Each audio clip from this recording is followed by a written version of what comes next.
tonight we're going to do a facts video. I haven't done one of these in a while, so I figured, why not do this? I'm not including the shorts. I'm not including the Fun Fact Friday thing, but this is going to be a whole video of fun facts. Specifically, facts about ASMR. 22 fascinating facts about ASMR. This article is from Mental Floss. It's actually about 4 years old, but I'm sure it's still going to be relevant today. So I'm going to read through this list and give my thoughts of each one. Number 1, the term ASMR was coined on a Facebook post. Wow. In 2020, computer scientist Jennifer Allen came up with the initialism for ASMR, for autonomous sensory meridian response, which doesn't have any official medical meaning. Most of the words Allen came up with made sense for the tingle sensation people get when they hear satisfying sounds, but she used the term meridian to imply orgasm context without actually saying it. That is very interesting. In fact, you know what? Let's look up the definition of meridian. Meridian, noun, a circle of constant longitude passing through a given place on the Earth's surface and the terrestrial poles. I don't think that's it. Number 2, in acupuncture and Chinese medicine, each of a set of pathways in the body along with virtual energy is said to flow. There are 12 such pathways associated with specific organs. Okay, I'm sure that's the meridian that she was referring to. Number 2, in addition to a body tingle, people who experience ASMR report that it elicits feelings of pleasure and relaxation. The tingle primarily occurs in the head, but can venture lower in the body too. People have called the feeling brain tingles or brain orgasms, though some take issue with the latter. Who would have thought? It implies there's a sexual component to ASMR, but 84% of respondents to a 2015 study reported that there was not. Now, I probably don't need to preach to the choir here, but in case you're not part of the choir, yes, there are still people in 2025 that think that ASMR is a sexual thing. And yes, it can be, but literally everything can be, and literally everything is sexualized. Movies, books, video games, sports somehow. Seriously, we all just need to grow up and recognize ASMR for what it actually is, which is content for relaxation, for anxiety, for insomnia. You know, that's why I got into it, because I have major sleep issues, always have, and ASMR has been a huge reason why I can now fall asleep. I don't always use ASMR to fall asleep these days, but when I started, I heavily relied on it. Anyway, number 3, a controversial way to describe ASMR is to compare it to musical frisson, the chills you get when listening to music. This has been a helpful comparison for researchers to use as a jumping off point over the years, but the ASMR community doesn't love it. On the ASMR subreddit Wikipedia, it advises you to direct your music videos to r/frisson or r/ASMR music, and to learn the difference between musical frisson and ASMR. Now, this is correct. I do agree that frisson is one of the best ways to describe how the ASMR tingles feel to someone who does not experience them. However, yes, you absolutely should include the disclaimer that it is not the same thing. I'm one who's experienced both many, many times. It is not the same, but they do have their similarities. Okay? They do have their similarities, and the best way to describe anything to somebody who doesn't understand said thing is to relate it to something that they do understand. So that is why it's an effective way to describe it. But yes, I agree. Make sure that people know that it is not the same. Anyway, moving on.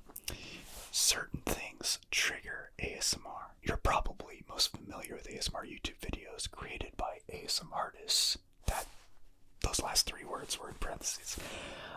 In which a person on screen speaks or performs actions in an attempt to cause a reaction to the viewer.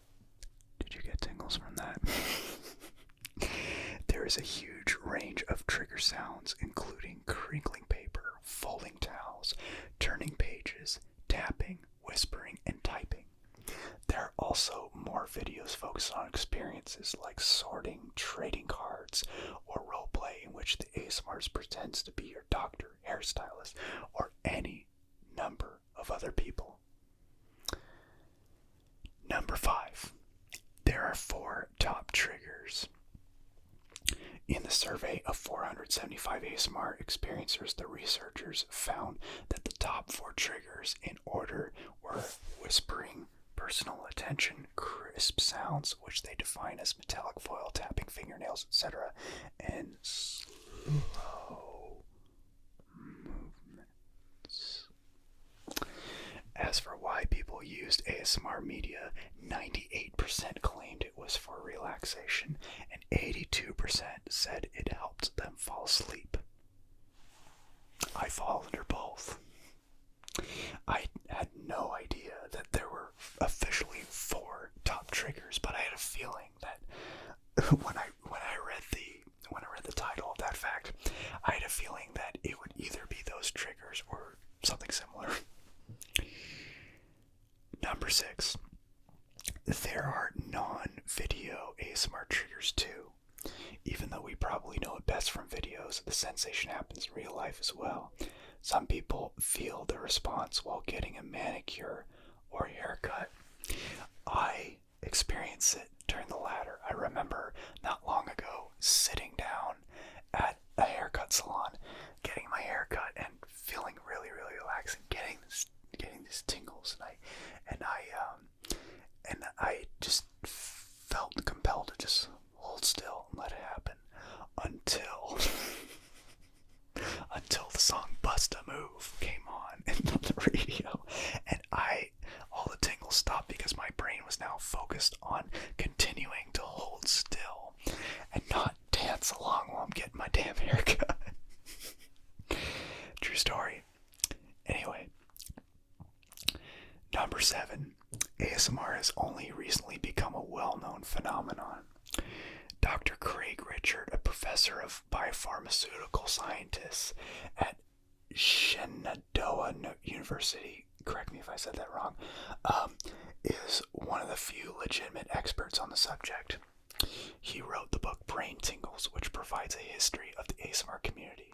According to Richard, it was a 2007 thread on the online forum studyhealth.com that triggered the conversation. After a user wrote, "Weird sensation feels good," and described ASMR, many people commented about how they could relate. Yeah, I probably could have been one of those people because I've been feeling the sensation since the early 90s. That's as far back as I can remember, probably even the late 80s when I was a toddler. But I remember feeling that sensation initially when I would go in the backyard and my parents would be sweeping the patio near me, and the sweeping sounds gave me these intense tingles. I became a bit overstimulated and I thought there was a health issue going on with me because I couldn't really describe it, but because it wasn't a known thing in science necessarily, but I was experiencing it then. And after experiencing it a couple more times, I noticed that it was triggered by a specific sound, and excuse me, and because of that, I realized, you know what, maybe it's just a thing. I don't feel sick or anything like that. I don't feel like I'm dying or anything like that. I just feel this weird sensation, and nobody else I know did at the time. That's one of many reasons why I really felt like I found my tribe when I found the ASMR community.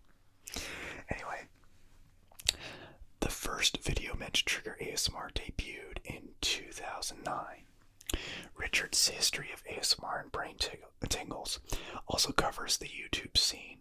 The first video meant to intentionally trigger ASMR, which featured a woman whispering and of course predates the term, was uploaded to the channel Whispering Life in March 2009. And I remember watching that video and just I just want to make whisper videos because I like listening to people whisper. I don't know, maybe it's a weird fetish or something like that. She actually said that in the video. Go watch it. But I thought that was really funny because ASMR often is accused of being a fetish, and for some people it is. Like I said, anything can be. But like, I just thought it was really funny because like it felt like a bit of a premonition to what was going to come with a genre, you know, the weird side of it, the quote unquote weird side of it. Anyway, number 9, more than 13 million ASMR videos have been uploaded to YouTube, and this one just added to it. As of 2021, remember this article was published in 2021, so the number's obviously a lot higher now. As of 2021, ASMR was the 3rd most popular YouTube search of all time, according to SEMrush. There are 10.8 million posts under the ASMR tag on Instagram. Damn. And again, the number's much higher now. It's been 4 years. Number 10. There haven't really been any conclusive studies on ASMR. Only within the past few years has anyone begun to study the phenomenon, which is not enough time to create and replicate large research projects. A lot of the information we have about ASMR is self-reported by its community. A few studies do exist, but the information is very new and subject to change. Number 11. According to one study, participants with ASMR experienced reduced heart rates. That makes sense, because it lowers your stress. It's going to lower your heart rate, most likely, unless you have high blood pressure or something to that effect. One interesting ASMR study was published in 2018 in the journal PLOS One. Maybe PLOS One, I'm not sure. There were 110 participants, half who experienced ASMR and the other half who were controls. They watched videos, some ASMR, some not. While their heart rates were monitored, participants with ASMR had a heart rate reduction of 3.41 beats per minute after watching ASMR videos. According to the paper, that makes it about as effective as music-based stress reduction and more effective than a mindfulness/acceptance-based intervention for anxiety. Yeah. Number 12. People with ASMR have reported that they can become desensitized to triggers over time. You think? I could have told you that. In a survey conducted by Richard with 19,000 respondents, 40% claimed that they have become desensitized to a trigger. Yeah, absolutely. This is a big problem I've struggled with for a long, long time. Number 13. People who experience ASMR are more susceptible to misophonia, where sounds trigger negative responses. Interesting. Misophonia often manifests in a hatred for sounds made by human mouths. Scientists are looking into the connection between the two. One study suggests that ASMR and misophonia represent two ends of the same spectrum of sound sensitivity. Interesting. It does explain why a lot of people hate mukbang in the ASMR community. I am neutral to that. Like, I don't mind it, but it's not really ASMR for me. But I do, once in a while, do spicy mukbang. So, if you like spicy food videos, be sure to look out for that. Be sure to look for some of the ones I've done in the past. They're quite funny. 14. You can attend live ASMR experiences. One of them was Whisper Lodge, located in New York City, San Francisco, and Los Angeles. Pre-COVID-19, one performer per guest would spend 90 minutes trying to give visitors brain tingles by whispering into ears, touching them with a brush, and creating many of the noises heard in ASMR YouTube videos. That is true, and I've always wondered what it would be like to run one of those studios. That would be pretty cool. Number 15. ASMR has gone mainstream. In 2019, a Michelob Ultra Super Bowl commercial starring Zoe Kravitz and her whispering and acting out other ASMR triggers like tapping on a Michelob bottle. The ad agency responsible for the spots even consulted with Craig Richard. Other companies that have created ASMR content include KFC, IKEA, Dove, and Ritz Crackers. Now, I've seen the Zoe Kravitz video. It was great. And I've also seen some of the ones by IKEA, but I've never seen the ones from KFC, Dove, or Ritz. I'll have to look that up. Number 16. ASMR has been used in popular music. In his 2014 song Terrorism Ahead, deadmau5 used a clip of Maria of the YouTube channel Gentle Whispering saying good morning to you, among other things. Hey, big shout out to Maria, still one of the greatest of all time. One of the GOATs, one of the OGs. If you don't know Gentle Whispering, but you've discovered, let me back up. If you've discovered my channel before discovering Gentle Whispering,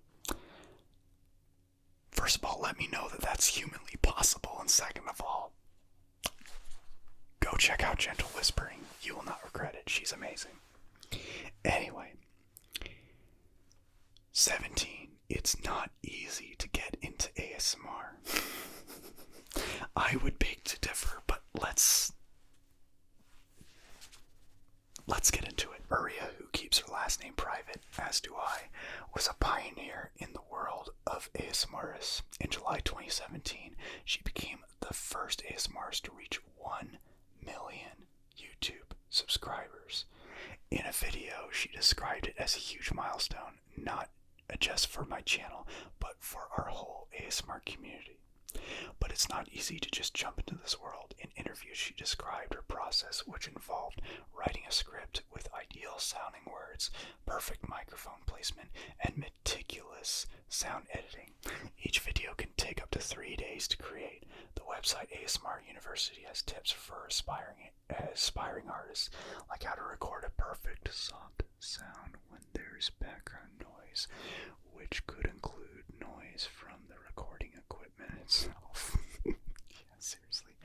Unsurprisingly, this endeavor can cost money. They recommend having a pop filter or a foam windscreen. Okay, so I totally judged this book by its cover.